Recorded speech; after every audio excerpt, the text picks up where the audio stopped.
todzoka kana finance ari kuona kuti akandi kuenda kure hatikurambidzei but 2 days tine game hapana anotonderwa kumadoro imi maplayers ani murunzwisisa tikakuona wakuzonzwa ngori kumadoro kana kuti mugwawa makocha achakudza but isitoda zvinhu zvine discipline Rangers kana iyo ndakambozwa ndo first game ndakataura nawo na Rebellion game iroro tinoda kuita money game chero rine D2 togona kuti ngatise 1000 naona Rebellion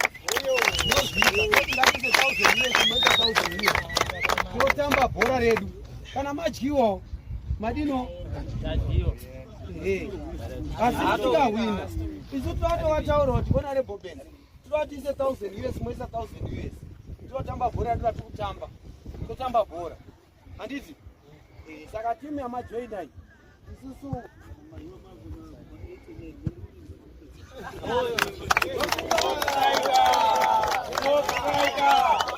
saka mimi wacho chiratidzaiwo sasa tinyadzisa kuti player yebwest yakudhara ndo itori bhesi zvotovisikuda tikuda pfungwa dzebusiness not approach ukwanisa kuti business rakati tibatsirewo tobatsirana wosezvo madrugs ndinofanira kutoripota kusecurity dakamotoona pana pane security ndinofanira kutoripota kusecurity varomeka pendiri kuona apoka pane bhesi kuti madrugs because hatiko asi atizoti iwo unge uri mutimu inoyi uchiita kuti zvemadrugs vaifunga isi chimwe chicho ndogona kubatsira panhauka ndapana 5 vakapedza chikoro vandoita zvemagesi ndokwanise kosi yemagesi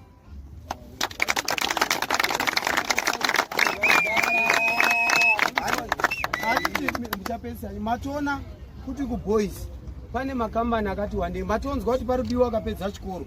5 vari kuya vanoitiswa kosi yemagesi natreasurer top strike patotanga mabasa tototsa kuti tisimudzirana hatisi kutotsa kuti hazvibatsiri kuti tongatopaka mota dzedu inisini saka tinotsvaga all means kuti tisimudzirana asi kusane moto chaiyo kubhora asi pakati apa tokuchaiyo kubhengi saka toti ivai huyai nemwoyo unoda daidza vamwe vanhu vauye because tave kuzofara chinhu chedu nyika ndeyedu totye 2033 murutye